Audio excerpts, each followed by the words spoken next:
Good morning, all of you. Hope you all are fine. In our previous session, we have started with our chapter 1 computer system overview, and we have discussed about some very basic things of computer system, like what is computer, what is hardware, what is software, then the physical structure of computer as well as the logical structure of computers. Fine. Now today we are going to discuss about some more basic concepts of computers. The very first thing that we are going to cover today is the memory units. Okay, or units of computer memory measurements. Now, see, when we talk about how the information is stored in the computer system, so we know that it use binary language. We used to say it is 0 or 1, but what is that 0 and 1? It is the smallest unit of memory in the form of which the data is stored. Okay, so basically when we store information, it is stored like either 0 or 1, or that information, that 0 or 1 is called as actually one bit of information. Okay, in short we are calling it as bit, and the full name is binary digit. So as I said, either 10 or 11 will be one bit. Okay, now 8 bits is called as 1 byte of information. So whatever combination of these you are writing in 8 bits, for example, I am writing 0 1 1 1 0 1 1 0. This is your 8 bit of information. So this will be called as 1 byte of information. Okay, so basically we will say when 8 bits are connected together in whatever sequence will make 1 byte of information. Okay, then after that, after 1 byte, then we are having 1 kilobyte, 1 KB, or it is 1 kilobyte. Remember, it is byte, it is not bit. Now what is the meaning of that? 1 kilobyte means either 2 to the power 10 bytes, or actually 2 to the power 10 means 1024 bytes. So this is what you have to keep in your mind, that these many, actually 1 byte means 1 character. So 1024 means you can roughly you can understand that 1024 characters. Okay, so 1 KB means 1024 bytes. And if you have to write it in terms of bits, so it will be 1024 multiply by, because as I said, we know 1 byte is equal to 8 bits, so it will be multiply by 8. I hope this is clear. So this is what you are going to decide, like whether you wanted to write in terms of bytes or you wanted to write in terms of kilobits. Okay, when you are writing kilobits, K will be in capital letter and B will be in the small letter. This is how you are going to represent 1 kilobit of information. Okay, then after that, next we are having is, after KB we are having next measurement unit as MB. MB stands for megabyte. Now see, what is 1 megabyte? 1024 KB. Okay, the best part to remember is to remember the sequence. 1 MB is 1024 KB. Now next is GB. So 1 GB is equal to 1024 MB. So it is something like that. It goes on with the previous one. Okay, 1 GB stands for gigabyte. Then next we are having is 1 TB. Now it is understood 1 TB means the predecessor was GB, so 1024 GB, and it is your terabyte.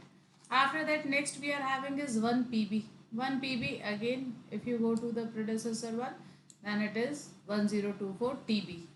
Then 1 EB, that is exabyte, is equivalent to 1024 PB. Similarly, 1 ZB, zettabyte, is equal to 1024 EB. And last is 1 YB, that is zottabyte, is actually equal to 1024 ZB. I hope this measurement units are clear to you. Okay, fine. Now next thing is, we are going to discuss about, see actually we are moving just as per your book. Okay, so if you have any doubt, you can go through your book also and you can get the things clear. Now next thing is parts of main memory, that is your primary memory. So actually here we are discussing that how many types of primary memories are there. Here one term is not written, that is register, but remaining three are written, that is RAM, ROM and cache memory. So remember these three are called as your primary memory, that is your RAM, ROM and cache memory. Even register also comes under your primary memory. And yesterday in our previous session we have already discussed that registers are nothing but the memory of the CPU or memory inside the CPU. Now when we talk about the difference between RAM and ROM, this is volatile in nature whereas this is non-volatile in nature. Now what is the meaning of this? See, the meaning of volatile means if the data is stored in the RAM, it will get erased as soon as the light or the power is off. Whereas when we talk about ROM, once the data is written, it is permanent in nature. Okay, and then next we are having is the cache memory. It is also volatile in nature, but it is faster than RAM. It is faster than RAM, but the second thing is it is costlier than RAM. So according to our requirement, we decide that what should be or how much amount of RAM and how much amount of cache memory is required for according to our purpose. Now when we talk about RAM, RAM is of two type. First is dynamic RAM and second one is static RAM. See, you have to understand basically their configuration. Your dynamic RAM is made up of transistors and capacitors. These are the small devices with which your dynamic RAM is prepared. And second thing is what you have to understand, that the access time of dynamic RAM is 20 to 70 nanoseconds. Okay, so basically what you have to understand, that what is the access time or how much time is required to get the information from the dynamic RAM. Then next we are having is the static RAM. First of all, how it is prepared. So it is made up of flip-flops. Okay, flip-flops are also used to store the information. Generally one flip-flop will store 1 bit of information. Okay, and this is the most important thing, is this is more faster than dynamic RAM. Okay, static RAMs are more faster than your dynamic RAM. Okay, then we are having ROM, read only memory. Means once the data is written, you cannot change the information. But in that also so many types of categories are there: PROM, EPROM, double EPROM, flash EEPROM, mask ROM. Okay, now very first thing is PROM. It is actually like once the data is written, you cannot erase the data. Okay, it means it is permanent. Okay, once the data is written, it is permanent in nature. Then next we are having is EPROM. With the name only you can understand that it is erasable PROM. It is erasable PROM means now you can erase the data. Now the next question is how you are going to erase the data. Okay, so data can be erased with the help of by using one mechanism, that is with the help of UV radiation. So with the help of UV radiation we can erase the data. No doubt it is very slower process, it takes time, but and it is given that it takes near about 20 minutes to erase the data or the content from the EPROM.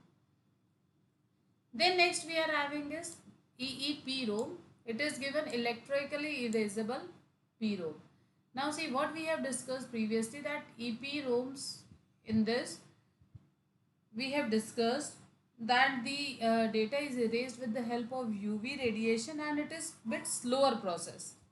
Now if we are erasing the same data with the help of electricity, then no doubt it is a very fast process and therefore we use it. And the most important thing is it can erase the selective bytes. Selective bytes means we can decide that how much portion we wanted to delete, so only that particular portion will be deleted and remaining all will remain same. Then next we are having is the flash EEPROM. See, it is again it is just like EEPROM only, means it is also electrically erasable, but the benefit is, the difference with this is it is effectively faster. It is faster than that of your EEPROM.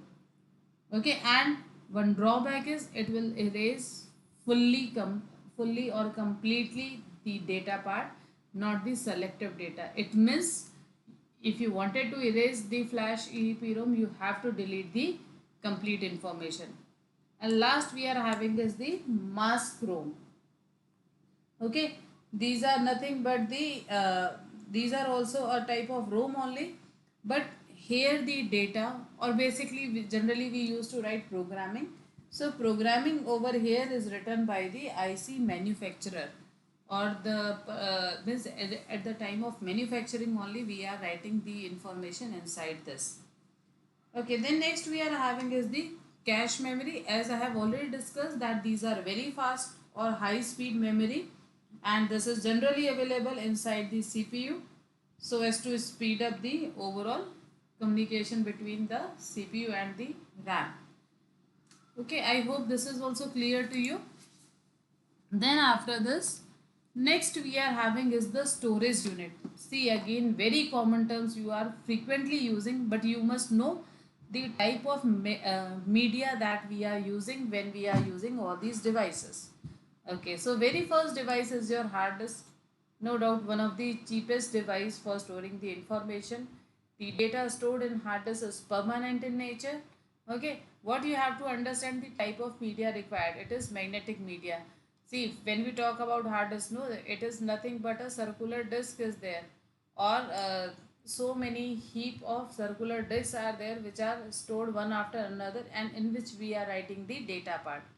Okay, what you have to remember that it is a, it uses magnetic media, and that disk actually keeps on rotating, and one head is placed on this particular disk. Now what benefit you are getting, that wherever the head will be placed, so it will be able to read or write the information from that particular location, whatever is the location from here, that information can be read or write.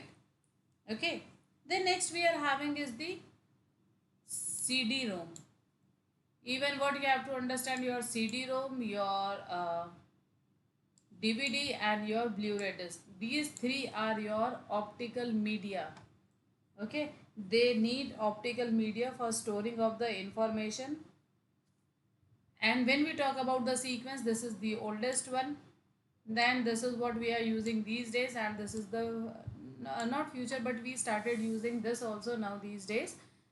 When we talk about capacity wise, the capacity of CD-ROM is very less, DVD is better than this, and Blu-ray disc is more better than the DVDs. Okay, so according to our requirement, we used to decide that whether we want CD, DVD or the Blu-ray disc. Okay, and size wise, this is very small in size, but capacity wise, the capacity of Blu-ray disc is much more better as compared to that of your CD-ROMs and your DVDs. Then next we are having is the pen drive. Everybody knows, everybody is using also, and it use the type of media is flash memory over here. The best part of pen drive is it is very small in size. It can store large amount of information, and it is completely portable in nature. It means we can carry it anywhere wherever we want without any problem. Okay, one more thing. In this optical media in CD, like you can see over here, three categories are given: CD-ROM, CDR, CDRW. Now with the name only you can understand this CD-ROM. One time we are writing the data, once the data is written, we cannot change the information. Second is CDR. You can see over here, this is recordable.